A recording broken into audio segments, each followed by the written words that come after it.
Welcome back, guys. Matt Chang checking in. So the last 3 workouts, you remember, they were pretty damn shitty. I felt like I dug myself a whole CNS shot. I couldn't even finish the squat workout. I only got 5 out of 10 sets. That decline dumbbell press was hideous. I can go on, but I was actually considering making this day the start of a deload week, or at least a deload workout.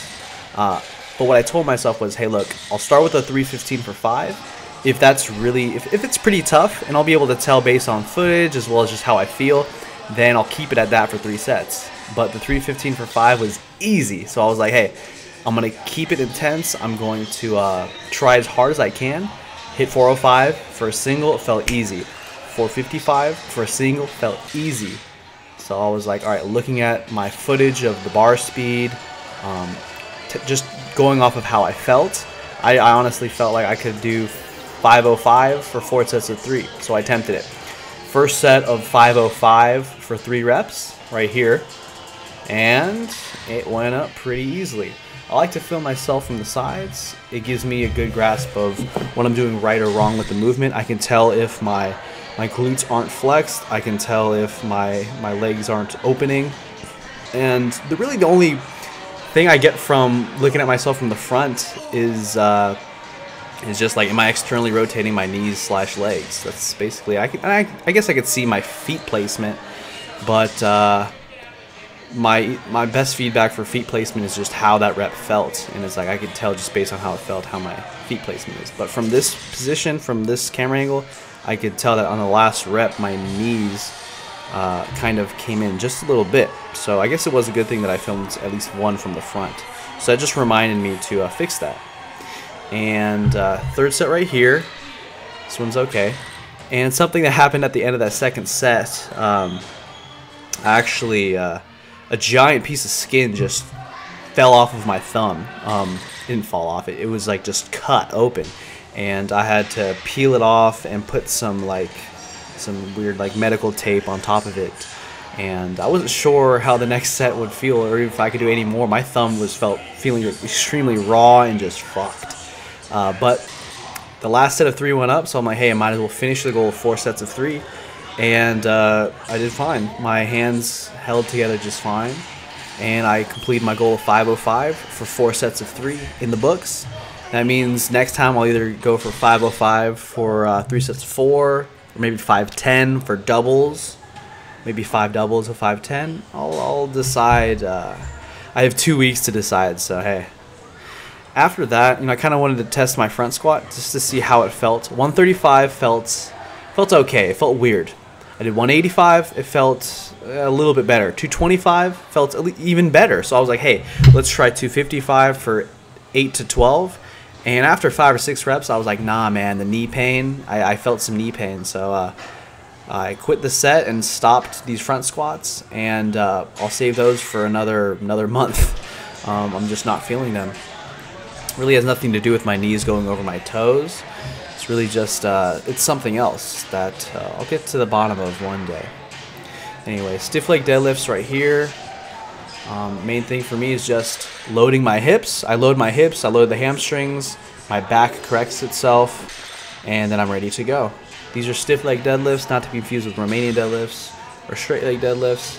Romanian deadlifts are where you keep the bar close to you. You're not dead stop repping, you're just continuous flowing with the bar next to you, working your hamstrings. Kind of dangerous, and I actually got a slight tear from that.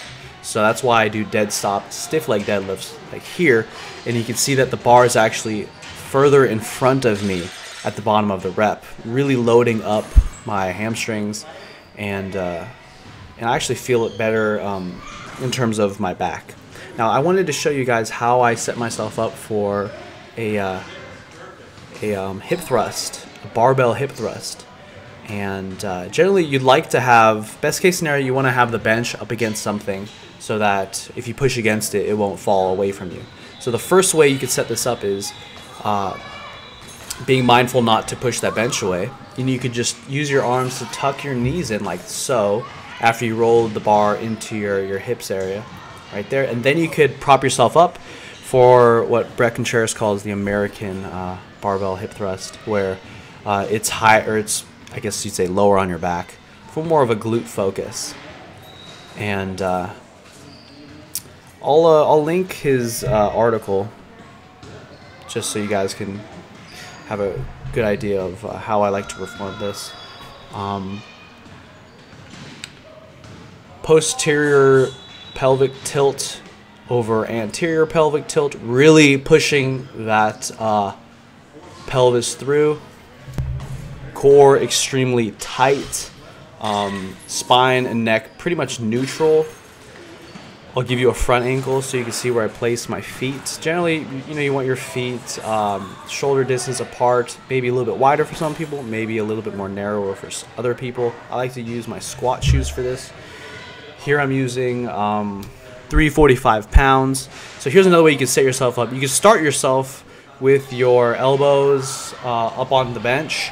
The bench nice and low on your back. Kind of gives you a head start, and then prop yourself even a little bit higher up on that bench. And you can see that my heels are about shoulder distance apart. My toes are forward, just barely slightly flared out, just a little bit flared out, just to track with the knees. And really just utilizing my glutes, just keeping that core tight, flexing through the glutes. No anterior pelvic tilt, which means sticking your ass out. You pushing your ass through. So you're humping that bitch. Posterior pelvic tilt, if any tilt at all. If not, then neutral. No pelvic tilt. But definitely no anterior pelvic tilt, please. You'd be surprised. You could probably go heavier than you'd think once you work your way up. Just make sure that you always get that full hip hyperextension. All right, guys. I kept the flake of skin that fell off today after my second set of deadlifts. There it is, right there. I'm gonna put this in my bedroom and keep it forever. Came from this thumb right there. It's weird how it like shrivels up and looks small. It was huge, so I took it off. But now it's all dry and crispy crunchy. I bet somebody out there would actually eat this, It's crazy. So guys, here's my post-workout meal. Let's take a quick look at my beautiful hair. Okay. Looking good. Got shitloads of basmati rice, half a bag of green beans, so probably like 2 or 3 servings of green beans. Tons of like chunky salsa. Look at that fucking disgusting looking thumb. And then we got 2 cans of tuna. We got more salsa with chips and carrots.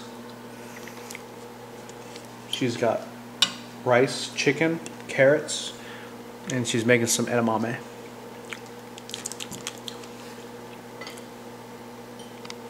We've created a new recipe video coming soon, guys. So she didn't finish her teriyaki chicken. So she took all the teriyaki sauce, put it on the leftover chicken and the rice, and we just slid it into my bowl. And it tastes so fucking good. So not only is there tuna, but we also have teriyaki chicken in there. We have 2 kinds of rice. We have salsa, we have green beans, and we have lentils. It's fucking good. You're welcome. Hey, quit being a little bitch! Ogus cake!